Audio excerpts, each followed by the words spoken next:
रहीम dear student अस्सलाम वालेकुम। आज बात करेंगे इलेक्ट्रिक फील्ड के ऊपर से और इलेक्ट्रिक फील्ड इंटेंसिटी के ऊपर से। पिछली वीडियो के अंदर हमने बात की थी कूलम्ब्स लॉ के ऊपर से, और कूलम्ब लॉ से हमने ये बातें सीख ली कि अगर दो चार्जेस हमारे पास है तो उन दो चार्जेस के बीच में से कितना फोर्स एक्सर्ट होता है, किस नेचर का फोर्स होता है, अट्रैक्टिव होता है या रिपल्सिव होता है। हम ये बात इसके साथ ऐड करते जाए कि अगर प्रोडक्ट Q1 और Q2 हमारे पास पॉजिटिव आता है तो हमारे पास फोर्सेस किस टाइप के होंगे। अगर प्रोडक्ट Q1 और Q2 हमारे पास नेगेटिव आती है तो हमारे पास फोर्सेस किस नेचर के होंगे। So for the sake of that मैं थोड़ी सी सिंपल कैलकुलेशन इस्तेमाल करूँगा। अगर हमारे पास minus charge multiply by minus charge, so minus into minus, हमारे पास रिजल्ट क्या आएगा, प्लस। अगर प्लस आएगा which mean force of same charge से सेम पोलरिटी वाली, तो सेम पोलरिटी के अंदर से फोर्स ऑफ रिपल्शन आता है। इस तरीके से अगर मैं कंसिडर करूँगा प्लस मल्टीप्लाई बाय माइनस, तो प्लस इंटू माइनस माइनस आएगा, and negative mean there is the force of attraction. इस तरीके से तो अगर दोनों चार्जेस का प्रोडक्ट हमारे पास आता है पॉजिटिव तो हमारे पास जो फोर्सेस होगी वो हमारे पास होगी फोर्स ऑफ रिपल्शन। अगर दो चार्जेस के बीच का, दो चार्जेस का प्रोडक्ट हमारे पास नेगेटिव आता है तो उस सिचुएशंस के ऊपर से हम बात करेंगे कि वो फोर्सेस हमारे पास होगी, फोर्स ऑफ अट्रैक्शन एग्जिस्ट करेगा उन दो चार्जेस के बीच में से। कूलम्ब लॉ को हमने अंडरस्टैंड कर दिया। अब हम थोड़ा सा कोशिश करते हैं कि अगर हमारे पास एक source charge, by source charge we means के एक ऐसा चार्ज जिसका हम इलेक्ट्रिक फील्ड फाइंड आउट करना चाहते हैं, तो उस इलेक्ट्रिक फील्ड फाइंड आउट करने के पहले हमें फील्ड का मतलब थोड़ा सा समझना होगा। सो फील्ड हमारे पास, हम मानते हैं कि space a region around a charge where another charge, so इस अनदर चार्ज को मैं मानता हूं टेस्ट चार्ज, ब्रैकेट में लिख दे test charge, can experience force. So इस फोर्स को मैं लिख दूंगा इलेक्ट्रिक फोर्स। सो उस रीजन को हम मानेंगे उसका इलेक्ट्रिक फील्ड। फील्ड डिफरेंट अकसाम का होता है, क्रिकेट का फील्ड भी होता है, फुटबॉल का फील्ड भी होता है। तो उस सराउंडिंग रीजन के अंदर से हमारे पास जो रूल्स रेगुलेशंस होती है, जो फोर्स इसके ऊपर से इन्फ्लुएंस होते हैं, इस रीजन को हम मानेंगे कि वो उस चार्ज पार्टिकल का फील्ड कहलाएगा। इलेक्ट्रिक फील्ड को समझने के लिए हम मानते हैं कि हमारे पास दो चार्जेस होंगे। एक हमारे पास होगा सोर्स चार्ज, दूसरा हमारे पास होगा टेस्ट चार्ज। जब हम टेस्ट चार्ज की बात करते हैं, सो टेस्ट चार्ज को कन्वेंशनली हम मानते हैं कि ये हमेशा के लिए हमारे पास पॉजिटिव रहता है, या मोस्ट केसेस के अंदर से हम मानते हैं कि हम इसको पॉजिटिव मानते हैं। अब इसकी क्या वजह है कि हम टेस्ट चार्ज नेगेटिव कंसिडर नहीं कर सकते। सो द आंसर इज हम ले सकते हैं, नेगेटिव चार्जेस भी कभी कभार हम कंसिडर करते हैं, लेकिन इसकी फिजिकली एक वजह ये है कि क्योंकि टेस्ट चार्ज, अगर हम इलेक्ट्रॉन की बात करेंगे, नेगेटिव चार्ज पार्टिकल की बात करेंगे, तो वो बहुत हल्का होता है, वेरी लाइट इन नेचर। तो उस लाइट इन नेचर की वजह से थोड़ी सी भी फोर्सेस उसके ऊपर से इन्फ्लुएंस करेगी। मतलब अगर आसपास कोई थोड़ा सा फील्ड और आ गया तो वो उस चार्ज पार्टिकल को डिविएट कर देगा अपने पाथ से, तो हमारे पास वो एग्जैक्ट टेस्टिंग परफॉर्म नहीं होगी। इसके बरक्स अगर हम पॉजिटिव चार्ज को देखते हैं तो positive charge as compare to that of electron हमारे पास थोड़ा सा हैवी है। तो हम मानते हैं कि वन प्रोटॉन या one positive charge is almost 1836 time that of the electron. इसका मास थोड़ा सा ज़्यादा है, तो इतनी आसानी से हमारे पास अपने रास्ते से डिविएट नहीं होगा। इसलिए हम कन्वेंशनली ज़्यादा तौर पर, अमूमन तौर पर हम पॉजिटिव चार्ज को प्रेफर करते हैं कि हम इसको एज ए टेस्ट चार्ज का इस्तेमाल कर दें। दूसरी बात यह है कि टेस्ट चार्ज का मैग्नीट्यूड हमारे पास बहुत स्मॉल होगा, इज वेरी स्मॉल। क्यों स्मॉल होगा? इस स्मॉल होने की वजह यह है कि इसका मैग्नीट्यूड अगर बढ़ेगा, ज़्यादा होगा, तो then it will disturb the field of the source charge.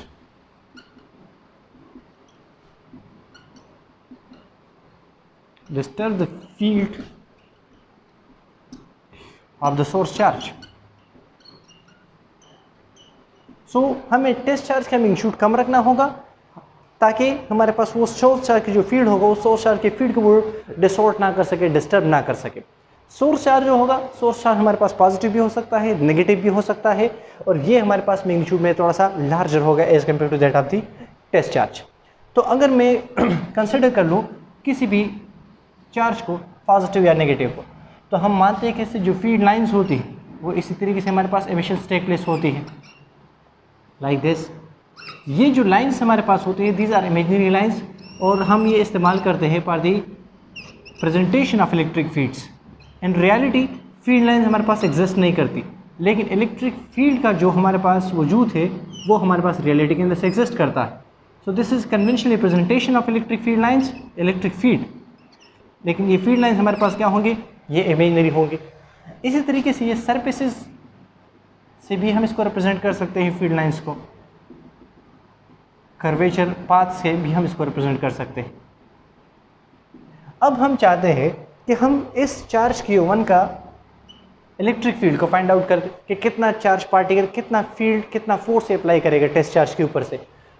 यहाँ से मैं एक चार्ज को उठा देता हूँ, स्मॉल चार्ज, जिसका अपना भी एक छोटा सा इलेक्ट्रिक फील्ड होगा as compare to their magnitude. अगर मैग्नीट्यूड जितना होगा उस मैग्नीट्यूड के मुताबिक इसका फील्ड होगा। ये जो स्पोक्स है, ये जो हमारे पास वेक्टर्स, ये वेक्टर्स हमारे रिप्रेजेंट करेंगे इसके मैग्नीट्यूड को और इसके डायरेक्शन को। जब हम पॉजिटिव चार्ज की बात करेंगे तो पॉजिटिव चार्ज की फील्ड लाइन हमारे पास आउटवर्ड की तरफ जाएंगे। जब हम नेगेटिव चार्ज की बात करेंगे, ये फील्ड लाइन्स हमारे पास इस चार्ज पार्टिकल के थ्रू आएंगे। तो हम ये बात कह सकते हैं कि जो हमारे पास पॉजिटिव चार्ज होगा, this is the source of field, यहाँ से फील्ड लाइन्स हमारे पास ओरिजिनेट होंगे, और जो हमारे पास नेगेटिव चार्ज होगा वहाँ से फील्ड लाइन्स इसके ऊपर से टर्मिनेट होते हैं। अगर हमारे पास दो चार्जेस हैं, 1 कूलम चार्ज पॉजिटिव है, 1 कूलम चार्ज नेगेटिव है, तो same amount of charges field lines हमारे पास इससे एमिट होती जाएगी, तो same amount of lines of charges उस नेगेटिव चार्ज के ऊपर से टर्मिनेट होती जाएगी। सो फील्ड दोनों का सेम रहेगा, लेकिन कन्वेंशनली उसके फील्ड को रिप्रेजेंट करने के लिए हम ये फील्ड लाइन्स का नेचर लेते हैं, उसका ये ज्योमेट्री हम कंसिडर करते हैं। अब हमने ये वाला टेस्ट चार्ज कंसिडर कर लिया, और इस टेस्ट चार्ज को मैं नाम देता हूँ Q0, इसको मैं सिंपल क्यों कह दूंगा। अब ये वाले Q0 का चार्ज मैंने उठाया और उसको मूव करना शुरू कर दिया, ऐसे ऐसे घुमाता गया, यहाँ से घुमाता गया, और डिफरेंट लोकेशन के ऊपर से टेस्ट करता गया कि कहाँ पर इसके ऊपर से कोई इन्फ्लुएंस आता है, कोई फोर्स उसके ऊपर से एक्ट करता है या फिर नहीं करता। और इसको ऐसे घुमाते घुमाते मैं यहाँ पर ले आया। जैसे यहाँ पर ले आया तो इसने थोड़ा सा कुछ ना कुछ फोर्स को फील कर दिया, विच मीन्स कि अब ये किसी न किसी दूसरे चार्ज पार्टिकल के रीजन में से अंदर आ चुका है। अब ये अंदर आ चुका है, किस तरीके से हमें पता चलेगा, ये वाला पॉजिटिव चार्ज है, ये वाला भी पॉजिटिव चार्ज है। So according to Coulomb law, इसके अंदर से हमारे पास फोर्स एक्ट करेगा, F is equal to K Q0 divide by R square. Coulombically ये वाला फोर्स एक्ट करेगा।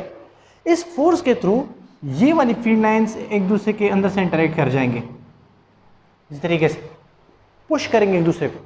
जब ये इसको पुश करेगा तो हमें फोर्स फील होगा, फीलिंग ऑफ फोर्स, या हमारे पास फोर्स आ जाएगा इसके अंदर से। अब फोर्स आ गया, कितना फोर्स एक्सर्ट हो रहा है, तो अगर हमने वो फोर्स को फाइंड आउट कर दिया कि फोर्स पर यूनिट टेस्ट चार्ज, तो इससे हमें पता चलेगा कि हमारे पास ये जो सोर्स चार्ज है इसकी इंटेंसिटी क्या है, इसकी शिद्दत कितनी है। अगर मैक्सिमम फोर्स एक्ट करेगा तो हम कहते हैं इंटेंसिटी ज़्यादा है, अगर फोर्स की वैल्यू हमारे पास कम आएगी तो हम कहते हैं कि इंटेंसिटी कम है। तो इसी तरीके से कूलम लॉ के अंदर से हमारे पास इक्वेशन बना था, और इंटेंसिटी के लिए हमारे पास आ जाता है, तो F की वैल्यू क्या है, K Q0 divide by R square whole divide by, हमारे पास यहाँ से Q0 से डिवाइड कर दे तो ये दोनों कैंसिल, और E की जो वैल्यू हमारे पास आएगी K Q divide by R square. So electric field intensity की जो इक्वेशंस बनेंगे, that is equal 1/4πε0 Q divide by R square. Coulomb's law के मुताबिक हमारे पास जो फोर्स आया था वो फोर्स दो चार्जेस के बीच में से था। अब इंटेंसिटी के लिए हमें एक चार्ज मिला, हमने एक चार्ज के अंदर से इसकी इंटेंसिटी को फाइंड किया, एक चार्ज की इंटेंसिटी के हमें पता लग गया। यहाँ पे भी हमारे पास जो इन्वर्स स्क्वायर नेचर है वो हमारे पास ओबे हो रहा है, विच मीन्स अगर हम सोर्स चार्ज से दूर होते जाएंगे, दूर चलते जाएंगे, तो हमारे पास उसकी इंटेंसिटी कम होगी, उसका जो स्ट्रेंथ होगा हमारे पास कम होता जाएगा, जो फोर्स का एप्लीकेशन होगा, जो फोर्स की इम्प्लीमेंटेशन होगी, वो वाली वैल्यूज हमारे पास कम होती जाएगी।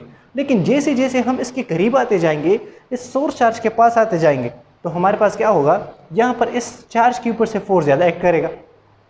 और जैसे पिछले लेक्चर के अंदर से कूलम्स लॉ के अंदर से हमने ग्राफिकली रिप्रेजेंट किया था इसको कि किस तरीके से हमारे पास ये वाले फोर्सेस वेरी कर सकते हैं, तो हमने कहा था कि ये वाले फोर्सेस ऐसे वेरी करेंगे बिकॉज हमारे पास वो आर स्क्वायर की डिपेंडेंसी को शो करेगा।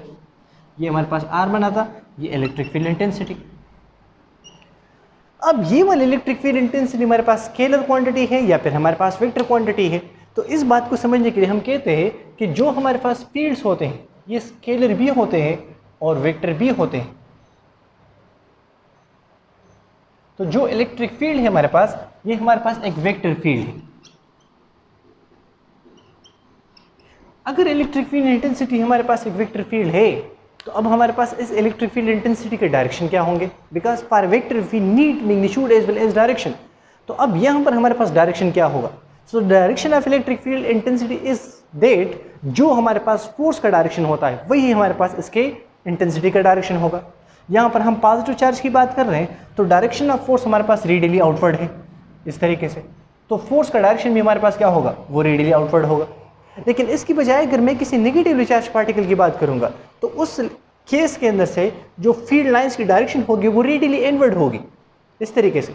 तो वो हमारे पास फोर्स का जो डायरेक्शन होगा वही डायरेक्शन हमें इलेक्ट्रिक फील्ड इंटेंसिटी का डायरेक्शन भी मिलेगा। अब देखना ये है कि अगर हमारे पास ये सोर्स चार्ज की रिप्रेजेंटेशन को मैं थोड़ा सा चेंज कर दूं, इस सोर्स चार्ज को मैं नेगेटिव कंसिडर कर लूं या फिर दो आइडेंटिकल चार्ज में कंसिडर कर लूं, तो हमारे पास क्या होगा, टू सेम चार्जेस के ऊपर से। सो पहले तो इसकी वन और आर स्क्वायर डिपेंडेंसी को समझ लेते हैं थोड़ा सा और आसानी के साथ। अगर यहाँ से मैंने चार्ज लिया और यहाँ पर हमारे पास इसका एक फील्ड आ गया, एक सरफेस एक पॉइंट मैंने यहाँ पर कंसिडर कर लिया, फिर एक पॉइंट मैंने यहाँ पर कंसिडर कर लिया,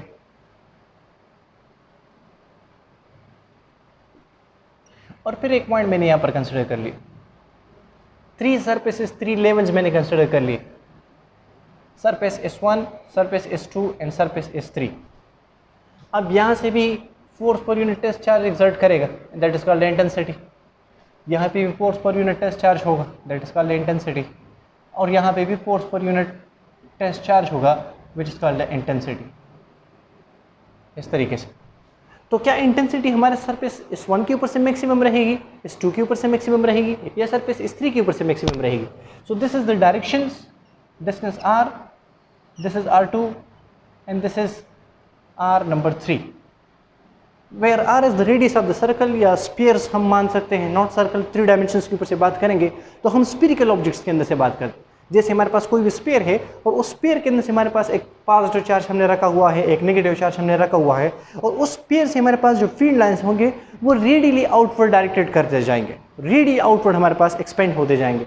सो उस एक्सपेंशन के थ्रू हम मानेंगे कि ये हमारे पास एक पॉइंट चार्ज की तरह बिहेवियर करेगा, क्योंकि बिकॉज एक पॉइंट को हम मानेंगे तो उस पॉइंट से हर डायरेक्शन के अंदर से हमारे पास ऑर्बिटल डायरेक्शन के अंदर से मूव कर सकते हैं। सो उस सिचुएशन के अंदर से हम इसको क्या कंसिडर करेंगे, एज ए पॉइंट चार्ज, इस तरीके से। सो surface S1, surface S2 and surface S3 के ऊपर से उसी ग्राफिकल एनालिसिस के थ्रू हम मानते हैं कि जो यहाँ से फील्ड लाइंस होंगे जो निकलेगी उसका मैग्नीट्यूड हमारे पास कम होगा। इस तरीके से रिप्रेजेंट करते हैं इसको,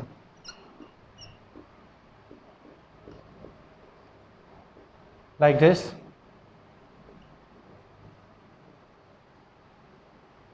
ऐसे स्पोक्स ऑफ द व्हील की तरह हम इसको रिप्रेजेंट करते हैं। अगर मैं सरफेस S2 की बात करूंगा तो सरफेस S2 के ऊपर से जो वेक्टर्स होंगे, these are a little larger than the surface S3, which simply indicate कि हमारे पास सरफेस S2 के ऊपर से जो इंटेंसिटी है वो थोड़ी सी ज़्यादा है as compare to surface S3। So S2 की इंटेंसिटी हमारे पास क्या होगी, थोड़ी सी ज़्यादा होगी। इस तरीके से सरफेस S1 की तरफ हम आएंगे तो सरफेस S1 की जो इंटेंसिटी होगी वो S2 से और S3 से दोनों से ज़्यादा होगी। These vector represent the magnitude and direction.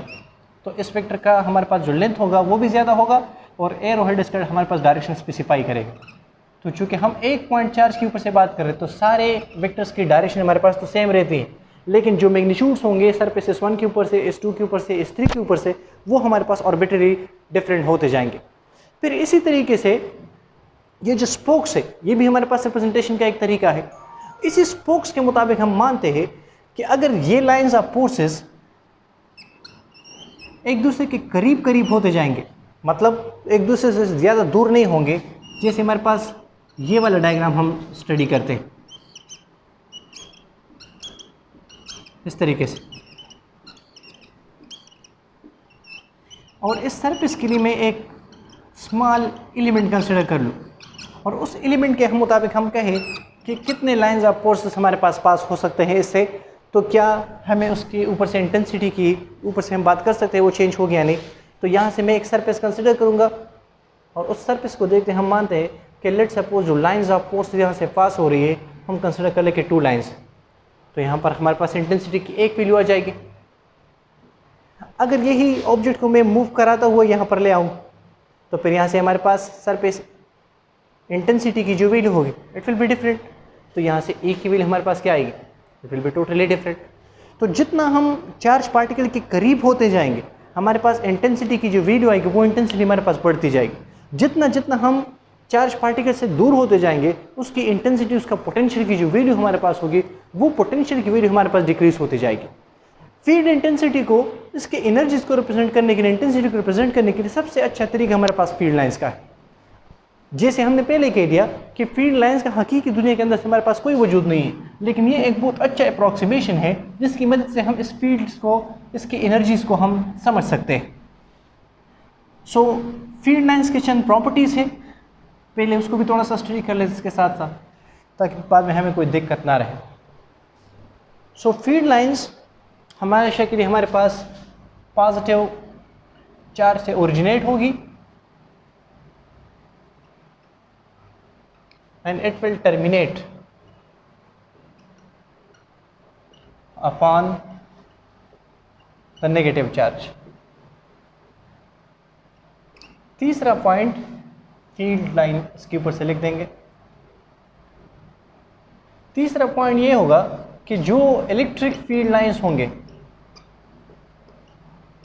ये डिसकंटिन्यूअस होंगे। डिसकंटिन्यूअस से मुराद ये है कि अगर यहाँ से मैं एक पॉजिटिव चार्ज कंसिडर करूँ, यहाँ से एक नेगेटिव कंसिडर कर लूँ, तो यहाँ से फील्ड लाइंस हमारे पास ऐसे आते जाएंगे, एमिशन यहाँ से होगी और टर्मिनेट नेगेटिव के ऊपर से होंगे। सिमिलरली इस तरीके से भी होगा, द सेम वे इस तरीके से भी हमारे पास होगा लाइक दिस। लेकिन जो फील्ड लाइंस होगी वो ऐसा नहीं होगा कि यहाँ से मूव करते हुए इसके अंदर से भी ऐसे आते जाएंगे और एक क्लोज लूप बनाएगा। सो नहीं, क्लोज लूप ये नहीं बनाएगा, एक डिसकंटिन्यूटी इसके अंदर से आएगी। यहाँ से ओरिजिनेट होंगे पॉजिटिव के अंदर से और नेगेटिव के ऊपर से हमारे पास ये क्या बन जाएंगे, टर्मिनेट हो जाएंगे। इस कंटिन्यूटी का मैं एक एग्जांपल दे दूँ, जैसे हमारे पास नॉर्थ पोल और साउथ पोल होता है मैग्नेट का, तो उस मैग्नेट के अंदर से हम मानते हैं कि field lines outside the field हमारे पास नॉर्थ से साउथ की तरफ मूव करते हैं, लेकिन इनसाइड हम देखते हैं तो फिर हमारे पास साउथ से नॉर्थ की तरफ आते हैं। तो ये जो फील्ड लाइंस होते हैं हमारे पास ये कंटिन्यूअस होते हैं, लेकिन जो इलेक्ट्रिक फील्ड लाइंस होते हैं वो हमारे पास डिसकंटिन्यूअस होते हैं। अगर हमने 2 चार्जेस को प्लेस कर दिया, पॉजिटिव और पॉजिटिव, तो ये क्या करेगा, ये भी लाइंस ऑफ फोर्सेस को एमिट करेगा इस तरीके का।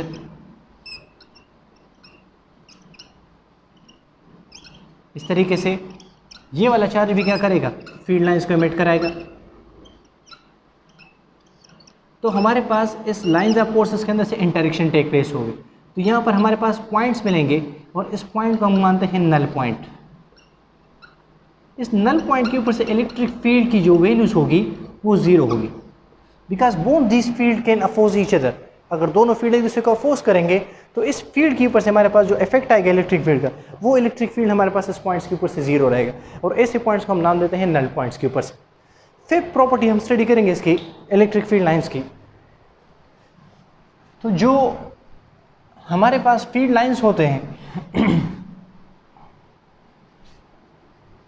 वो यूनिफॉर्म फील्ड लाइंस कैसे बनाएंगे और नॉन यूनिफॉर्म फील्ड लाइंस कैसे बनाएंगे। फील्ड लाइन की एक स्पेशलिटी ये भी होती है कि जिस सरफेस से हमारे पास ये ओरिजिनेट होंगी और जिस सरफेस के ऊपर से टर्मिनेट होंगी दोनों के अंदर से ये परपेंडिकुलर पेनिट्रेट करती जाएगी। जैसे ये हमारे पास एक पॉजिटिव चार्ज और यहाँ पर इस सरफेस को मैं कंसिडर कर लूँ लाइक दिस। सो जो फील्ड लाइंस यहाँ से मेट करती जाएगी वो भी यहाँ पर 90 एंगल बनाएगा, यहाँ से निकलेगी तो भी हमारे पास 90 एंगल बनाएगा सरफेस के साथ, यहाँ से निकलेगी तो भी हमारे पास 90 एंगल बनाएगा। तो ये हमेशा के लिए इस सरफेस के साथ परपेंडिकुलर होगी ऑलवेज। जिस एंगल से भी आप इसको देखेंगे तो हमेशा के लिए सरफेस के साथ ये 90 एंगल बनाएगा। In case of positive charges while in case of negative charges what ever that is, इस तरीके से पॉजिटिव के लिए। लेकिन अगर किसी नेगेटिव सोर्स चार्ज के ऊपर से, नेगेटिव सरफेस के ऊपर से हमारे पास ये टर्मिनेट होगी तो ये तब भी हमारे पास एक नेगेटिव सरफेस के साथ 90 एंगल ही बनाएगा इस तरीके से। यही एक वजह है कि हम जब फील्ड लाइंस की बात करते हैं तो हम कहते हैं कि हमारे पास स्मूथ लाइंस होते हैं। ये हमारे पास आगे 5 नंबर 6 ये स्मूथ लाइंस होंगे। Smooth lines mean not irregular. कैसे इरेगुलर नहीं हो सकते?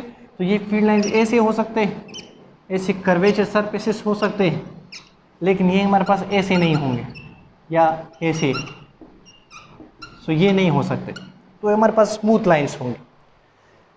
अगर हमारे पास दो पैरेलल प्लेट्स है तो क्या उन दो पैरेलल प्लेट्स के बीच में से हमारे पास जो इलेक्ट्रिक फील्ड होगा यूनिफॉर्म होगा या नॉन यूनिफॉर्म हो? तो इस यूनिफॉर्मिलिटी को देखने के लिए हम मानते हैं कि अगर हम दो फील्ड लाइंस कंसिडर कर लें, पॉजिटिव चार्ज प्लेट जिसके ऊपर से हम कहेंगे प्लस सिग्मा और नेगेटिव चार्ज प्लेट जिसके ऊपर से हम कंसिडर करेंगे नेगेटिव सिग्मा, तो जो फील्ड लाइंस होंगे पॉजिटिव से नेगेटिव की तरफ ओरिजिनेट होंगे इस तरीके से लाइक दिस। तो ये इक्वली स्पेसेस होंगे, इक्वली स्पेस लाइन होंगे, सेम मैग्नीट्यूड वाले होंगे, सेम डायरेक्शन के अंदर से होंगे। अगर ये प्लेट हमारे पास इनफाइनाइट लेंथ के होंगे तो ये जो फील्ड हमारे पास होंगे टोटली हमारे पास यूनिफॉर्म रहेगा।